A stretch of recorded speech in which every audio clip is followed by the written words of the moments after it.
down.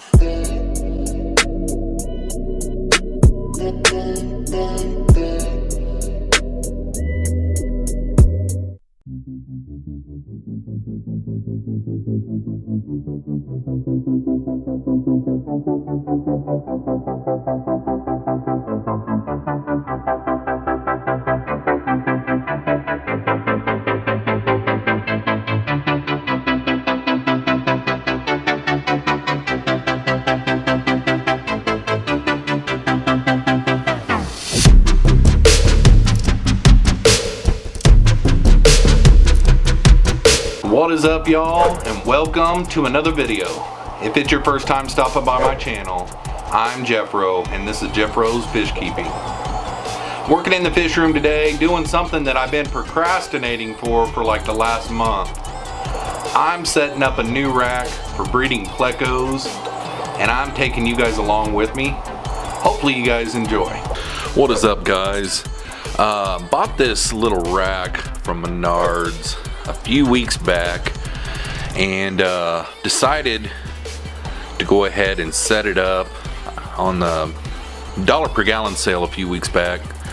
I got 4 new 20 longs, and I'm trying to figure out a place to set this up to where it's not too intrusive. The more tanks you get, the harder it is to find places to put them. But it's between this place right here, clean out this little area with this little coffee table here, put it here. The thing I don't like about doing that is I would have to run air pumps or set it up in here, kind of going lengthwise here or going lengthwise here, to where I can use the central air system there. But while I'm trying to decide on that, I wanted to go over a couple of little things that I got for this project. I picked up one of these, what's it called? The Zeus. Gosh, I thought it was called a Zeus. Zis. I picked up one of these Zis bubble moving media filter. It's actually a lot larger than what I thought it was going to be. They say that they won't work in a 10 gallon because they're too tall, but it looks like it actually would. And then on the 20 gallon longs, as long as I go bare bottom, I think it would work. I don't know. I really don't know what I'm gonna do about that. But in the meantime, I'm gonna try to get this figured out. I'm gonna look and see how many heaters I've got, how many air pumps I've got, and try to decide what to do. If this does not work in the 20 longs, I will just put sponge filters. I think I'm gonna go bare bottom on them all, but that's what I'm doing in today's video, setting up the breeding plecos project, and yeah, it should be a lot of fun.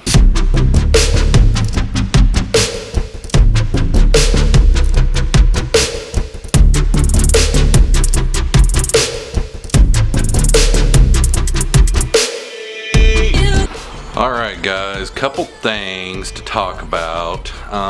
This 4-rack shelf, which if you guys want to see which one I got, it's this one right here from Menards. It's a 4-rack shelf.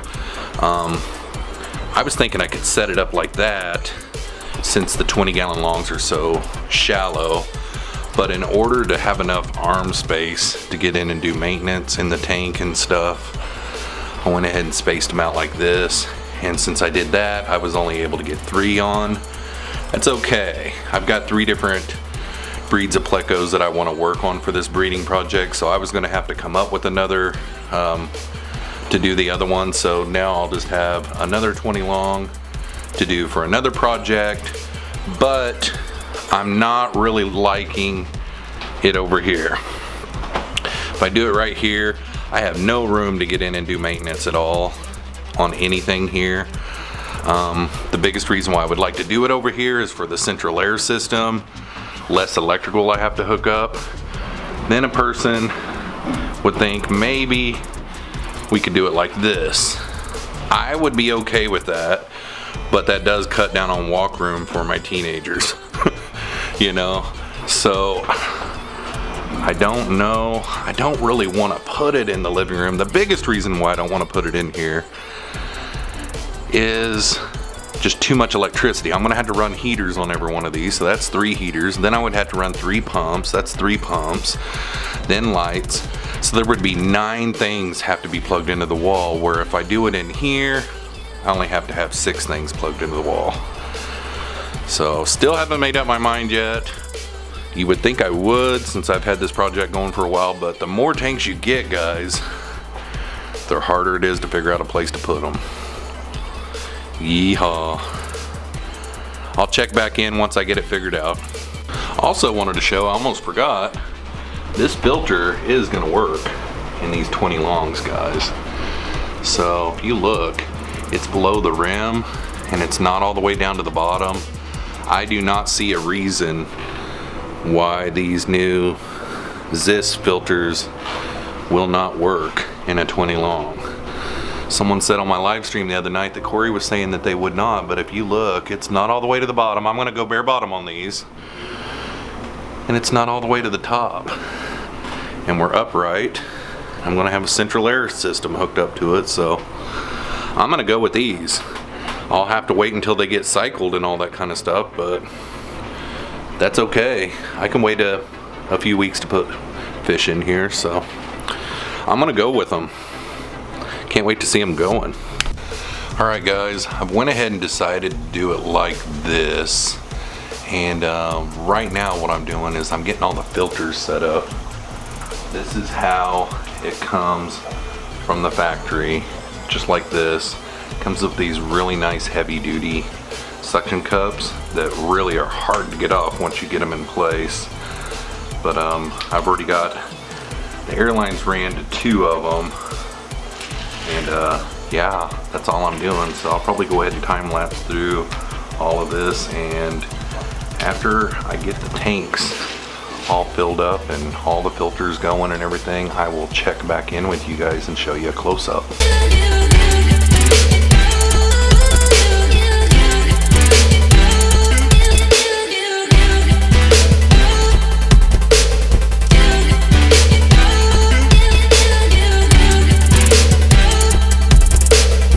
What is up, y'all? Just got back from my LFS. I needed a couple of pieces of Malaysian driftwood. I've got some in my 50-gallon lowboy that I could take 1 out of, so, but I needed 3 for these 3 tanks. So I'm getting ready to bust one of those into the tanks. Went ahead and did add some Indian almond leaves. I want to get this water pretty tanned up.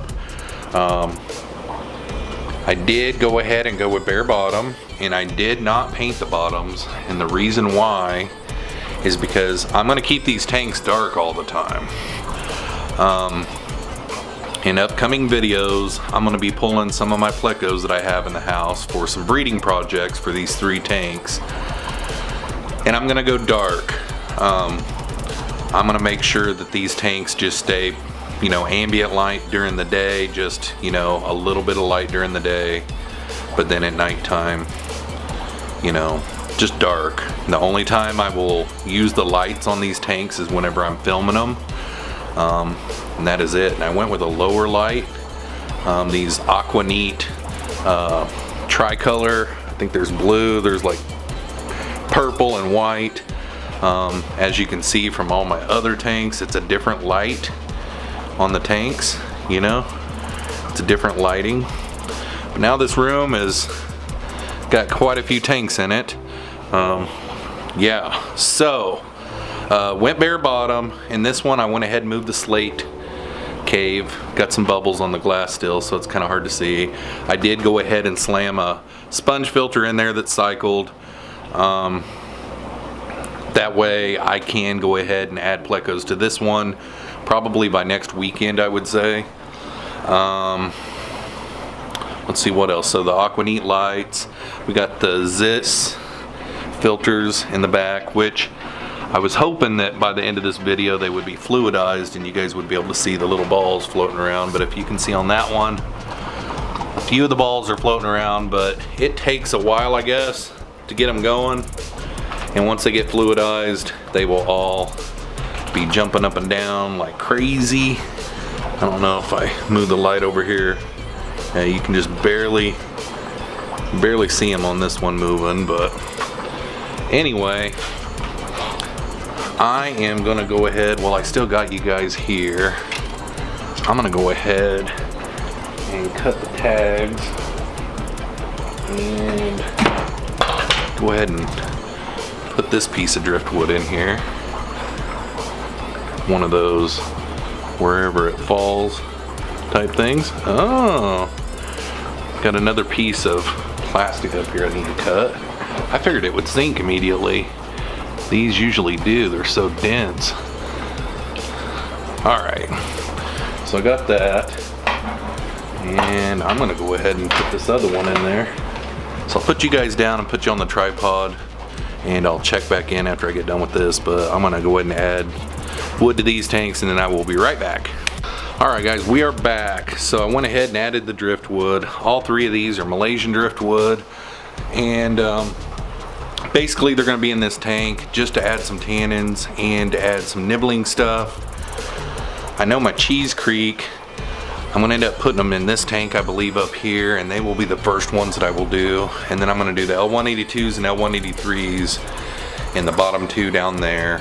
And I'll wait to start moving like their PLECO caves and stuff that they're using. Probably start out after the Cheese Creek and this one. Probably do the L183s next. So be looking out for those videos in the future. And then also, if you guys don't mind, in the comments section, give me some ideas for some PLECO versus food, because I got to get one of those made pretty soon. And other than that, thanks for coming along. Hopefully you guys enjoyed this video. What is up, guys? Thought I would check back in one last time now that the bubbles are all gone and I've got the wood completely submerged. Not all the bubbles are gone, but most of them are. These Zeiss filters, still, the media on the inside still isn't, you know, fluidizing. But that's okay. I've got plenty of time before I put plecos in these tanks. Next time you see these tanks, they're going to be pretty tannined up, I would say. I also wanted to talk about the heaters that I'm using in here. I'm going to try to keep these tanks right around 76 degrees, and 99.9% of the heaters in my fish room are the Aqua Tops. I've always had really good luck with them, and they're always reasonably priced, and yeah, I always have them on hand. So this was a pretty cheap setup. The 20-gallon longs were on the $1 per gallon sale. The wood was a little pricey. I mean, wood is the Zeiss filters, they're a little on the pricey side. They're like 30 bucks a piece. And then the stand was really cheap at Menards. But other than that, it's a pretty reasonable setup for something that could potentially make a person some money on some PLECO babies if I can ever get them going. So that is gonna be it. The next time you see this tank, I will be putting some Cheese Creek bristlenose in here, so stay tuned for that. So what do you guys think? Went simple with these. The only guy that I really know of that's got these Cheese Creek plecos to breed in the US is Eric Bodrock, and he always says keep it simple. I am going against something that he always did say, and he always paints the bottom of his tanks, but I'm just going to keep these tanks black, and if I can't get them going, I'll start over. It's pretty simple, you know. I don't have a lot of takedown. It's a simple setup. So going bare bottom right now, no gravel, no crushed coral, anything like that. Got the Zeiss filters, whatever you want to call them, fluidized, you know, filters. Got that tannins going, so hopefully here in the next week or two I'll have a Cheese Creek PLECO breeding tank set up, and I'll bring you guys that footage whenever that happens, and we'll see how it goes. If it is your first time stopping by my channel, make sure and hit that subscribe button, and while you're at it, don't forget to hit that post notification bell so you don't miss out on any one of my videos. Right now I upload videos 2 days a week, and I also live stream 3 days a week. Thanks for coming along on this video. Hopefully you enjoyed, and we'll catch you on the next one. Peace out, y'all.